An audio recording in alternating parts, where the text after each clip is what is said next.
alam naman po natin mga kababayan na si Rodrigo Duterte ay nanalo na. May nanalo na daw. Nanalo na ho siya bilang mayor ng Davao City. Alam na rin ho natin mga kababayan na nanalo din ang kanyang anak na si Baste Duterte bilang pangalawang mayor o vice mayor ng Davao City.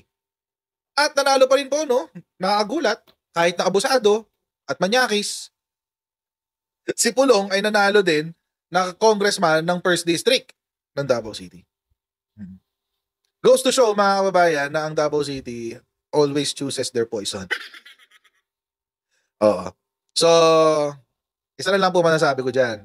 May mga kaibigan po tayong taga Davao. But meron din tayong mga viewers sa taga Davao, by the way. And I'm sure yung mga viewers natin na taga Davao ay masama ang loob sa turnout ng election nila sa Davao City. But, you know, it is what it is. It's what it is. Wala tayong magagawa doon. At tingnan natin sa susunod na mga araw, di ba? Sa susunod na mga taon, kung ma-dissolve o kung mawawala na ang pagbe-brainwash ng mga Duterte sa mga ibang mamamayan ng Davao City. But again, mga kababayan, tulad ng bagit ko kanina, there are, I think, 1.5 million voters sa Davao City. 1.5 million voters. At ang bumoto lamang sa Davao City ay around 600,000, 700,000. Although improvement na raw yun, mga kababayan. Improvement na raw yun from last year. Kasi yung last elections, was around 720 something. Pero yung elections doon ngayon is 750 something. Wow. Oo. So, it seems, mga kababayan, the only reason kung bakit nandiyan pa rin ng mga Duterte is masipag lang bumoto yung mga botante nila. But again, mga kababayan, at sa mga kaibigan po natin taga Davao City, alam niyo naman, marami akong kaibigan dyan sa Davao. Mababait ang mga tao ng Davao City. I have nothing against them. But this time, kung kayo hindi tratuhin ng tama, kung babahain pa rin kayo, at ang serbisyo dyan ay mabagal, well, you chose your poison. You chose your poison. And kailangan nyo siyang tiisin for the next 3 years. Ngayon, itong pagkakapanalo ni Rodrigo Duterte ay ginagamit naman laban sa ICC. Alain nyo yun? Pati election dito, ginamit na pang-paawa para sa mga huwes ng ICC. Sabi, no? Ito kasi sinabi ni Kaufman. Yun. Overwhelming votes for Duterte shows total rejection of ICC arrest. Ay, may ganun, guys. May ganun. Sabi ni Kaufman.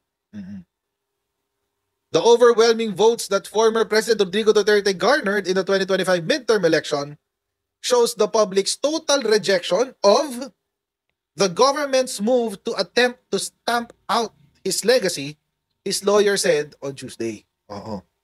Sabi, no? Ang sabi, the partial count showed that he garnered 539,141 votes, a significant lead from his rival Carlo Nograles' 65,090 votes as of 10 o'clock a.m. Yan. So, ang sabi ni Kaufman, the solitary ballot paper of Rodrigo Duterte is of less significant than the overwhelming support expressed for him today at the polls. Sabi ni Kaufman. The electorate showed its clear desire for former president's return to the Philippines. Talaga? Yun na pala ibig sabihin nun. And its total rejection of the Marcos government's vain attempt to stamp out his legacy. Tigilan nyo na kami sa Duterte legacy. Dito sa Pilipinas, alam namin ang totoong Duterte legacy. Ang totoong Duterte legacy, mga kababayan, mali. Ang totoong Duterte legacy, mga kababayan, dito sa Pilipinas, maliban sa Parmali, ay ang kanyang napakawalang yang drug war. Ang Duterte legacy sa Pilipinas ay ang pagpasok ng Pogo. Ang Duterte legacy, mga kababayan, dito sa Pilipinas ay ang pagpasok ng China sa ating mga teritoryo at exclusive economic zone. Ang legacy po ni Rodrigo Duterte ay ang tawagin ang buong Pilipinas na province of China. Ang legacy po ni Rodrigo Duterte ay protektahan ng kanyang mga kaibigang drug lord. Ang legacy po ng Rodrigo Duterte, mga kababayan, ay ang pagnanakaw ng bilyon-bilyon if not trillions of pesos para sa kanyang sarili at sa kanyang pamilya. Yan ang Duterte legacy. Ay, meron pa pala, kulang. Ang Duterte legacy ay ang 119 na proyekto pero 12 lang ang natapos. Sa 12 natapos, mga kababayan, yung isa nadurog. Yan ang Duterte legacy. Meron pang isa, ang Duterte legacy ay ang pagmahal ng presyo ng bigas sa Pilipinas. Yan ang Duterte legacy. Ang Duterte legacy ay ang paggamit ng substandard, pag-construct pala ng substandard na bollards sa NAIA. Yun ang Duterte legacy. Kami dito sa Pilipinas, Mr. Kaufman, kami sa Pilipinas, alam namin ang tunay na kwento ng Duterte legacy. Huwag mong gamitin ang eleksyon para isulong yung drama mo sa ICC. Kasi mga kababayan, kung ang eleksyon lamang ang pamamaraan para mapatunayan ang o para mawalan ng responsibilidad sa criminal acts ang isang individual, might as well lahat ng kriminal tumakbo sa posisyon. At hindi ho ako magtataka na karamihan ng mga tumakbo na under ng Duterte ay mga kriminal. Yung isa nga yung best friend niya nanggagahasa ng minor Alam namin ang Duterte legacy sa Pilipinas. Kaya wag gamitin sa atin yung eleksyon para sabihin na, uy, grabe, gusto namin pauwiin si Rodrigo Duterte. Wala nagpapauwi sa kanya. Pamilya lang niyang gusto umuwi siya. Kami hindi. Mabulok siya dyan. Tapos ito pa, si Bato de la Rosa nagsalita rin. Sabi niya, salamat daw sa mga Duterte supporters for protest vote in election 2025. Nagpo-protesta daw kasi ang mga bumoto sa kanila. Ito raw ang tunay na boses ng mga Pilipino na sobrang galit na galit sa Marcos administration. Sabi niya, Senator Ronald Bato de la Rosa thanked Tuesday the supporters of former President Rodrigo Duterte as he attributed his election 2025 win to the quote-unquote protest votes of those who are very much aggrieved on the latter's detention in The Hague. Sabi yan ni Bato de la Rosa.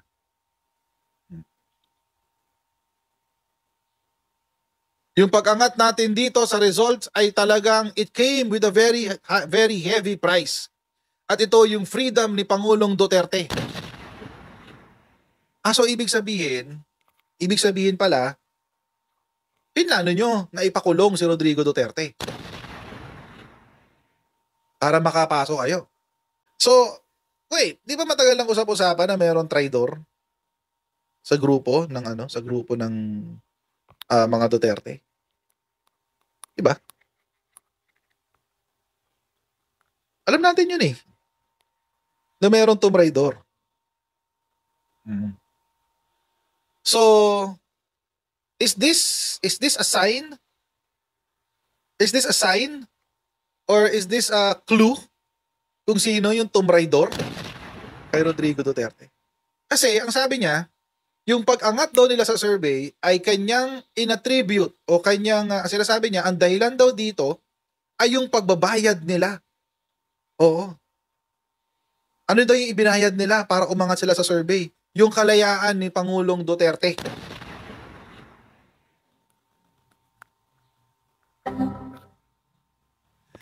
Isip-isip din kasi, Senator pa rin.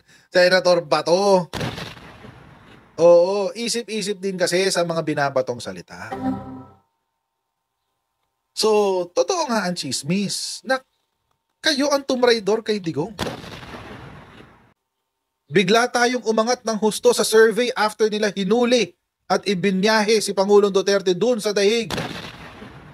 Kaya ito po'y inattribute ko talaga yung aming kapanalunan sa kinasapitan ni Pangulong Duterte. Ganito kataas ang aming natanggap na boto. These are protest votes coming from the people who are very much aggrieved about what happened to former President Duterte. So, again mga babayan, ito po is a very telling. Mukhang sinakripisyo talaga nila si Digong.